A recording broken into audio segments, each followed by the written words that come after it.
Nuts to this.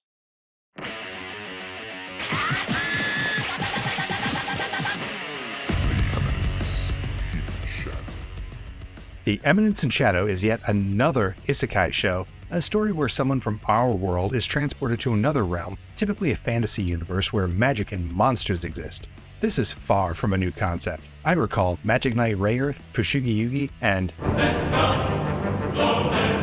making the Another World idea its own genre in the 90s, but it's rare that you get a fresh enough approach to the basic isekai storyline in today's oversaturated isekai tsunami, with about 4 to 5 new isekai series appearing every goddamn season. An isekai anime will actually show promise beyond its first or second episodes, where the vast majority lose the single joke or roll around in the slop of their take on the genre so much that they just become painful to watch. Most isekais follow the same stale formula.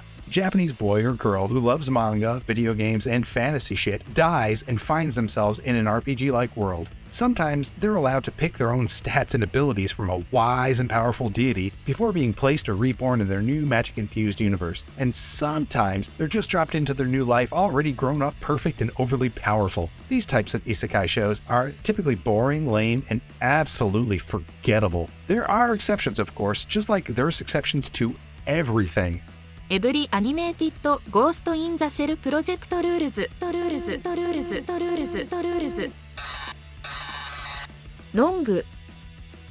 But they are also the type of series that the Eminence in Shadow parodies mercilessly and swiftly becomes one of my favorites in the genre due to its ability to fart in the face of those tired tropes while still being entertaining as hell. This is 100% due to the protagonist's personality and goals. The Eminence in Shadow is all about a Japanese teenager who wants nothing more than to become a powerful mastermind who rules the world from the shadows due to his cunning mind and peak physical conditioning. He has trained his body since childhood to become a deadly force to be reckoned with, which leads him to beating up kidnappers and other hooligans after school for shits and giggles. But he yearns to become like Chief Chujo, a human nuclear bomb. The problem is he's absolutely cry. He murders biker gangs for brawling practice because they cause disturbances in his town, and he thinks life is just a highly detailed RPG where he can pose as a mob character who's really running the show. He is absolutely fucking nuts. Anyway, this boy dies by getting run over by a truck because of course he does, after a night of intense training and banging his head against a tree in order to possibly see magic, which he incorrectly attributes to the truck's headlights. But immediately after that, he finds himself reborn in an isekai to a noble family of dark magic knights and is named Sid Kagano. Sid retains all of his memories of his previous life in Japan, because of course he does, and soon discovers that his desire to use his power, cunning, and wizardry to become a true Eminence in Shadow can be attained in this fantasy world. And so he raises his ego up a few notches and does just that. How he becomes the Eminence in Shadow in his new life is what makes me absolutely adore this series. He does it out of sheer willpower and total obliviousness. Sid is a natural at magic and swordplay and practices slaying bandits with his overpowering strength while hiding his abilities from everybody else until he comes across a young elf cursed into a hideous form. Through luck and stubbornness, he frees the elf from her blighted flesh prison and makes her his apprentice, teaching her everything he knows about fighting and witchcraft. And in order to keep her loyal, he lays out a line of bullshit to her wherein he claims he is fighting a hidden organization known as the Cult of Diablos, who want to destroy the world as they know it. The thing is, he's actually correct, and the Cults of Diablos, really and unknowingly to Sid, exists and is behind most of the horrible shit that's wrecking the world that they live in. With this elf, given the name Ilfa by Sid by his side, our wannabe background character protagonist finds and frees numerous other cursed elf girls and inducts them all into his shadow organization, which he uncreatively calls Shadow Garden.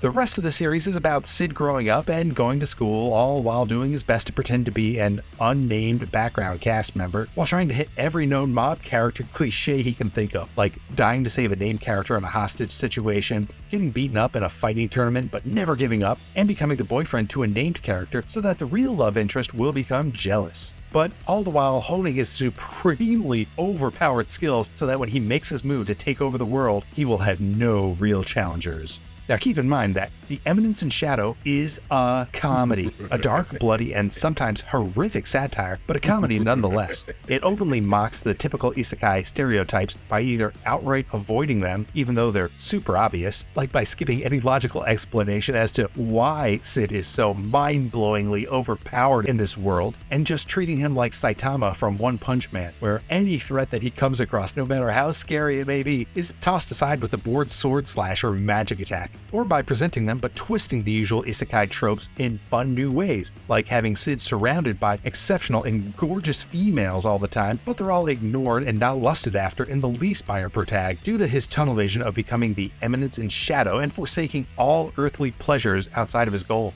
This series is fucking hilarious, but only if you know what to look for and if you've seen more than 4 or 5 terribly and lazily written isekai shows before. Yes, in other generic isekai light novels, manga, and anime, the hero is more powerful than anyone else he or she comes across, which usually removes all drama from the narrative. But here, you don't care that nothing poses a hazard to Sid, since he's just doing what he's doing for shits and giggles. These threats don't matter to him other than allowing him to live out his background character's dreams. Yes, there actually is a threat caused by the cult of Diablos that all the female elves and animal girls that make up Shadow Garden are determined to get to the bottom of and eliminate for the sake of Sid's made-up quest, but it's rightly treated as the B plot of the entire series. And for that, I love the Eminence in Shadow even more. Even the dramatic moments that would have been played for terror or foreboding in any other isekai story are hammed up here so that you are fully aware that they are not the raison d'etre of this story. Watching Sid have fun with his new life is the purpose, and it's fun as hell.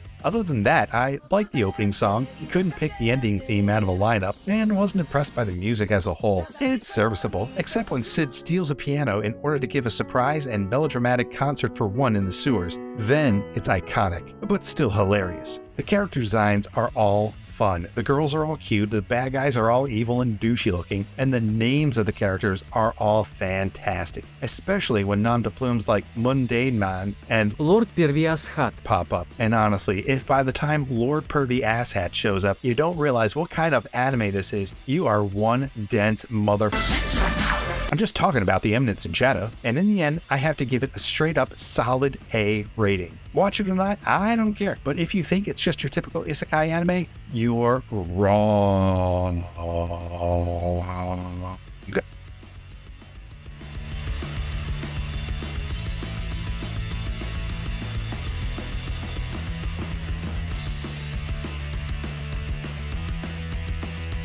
Oh yeah, and Sid could actually cast a spell called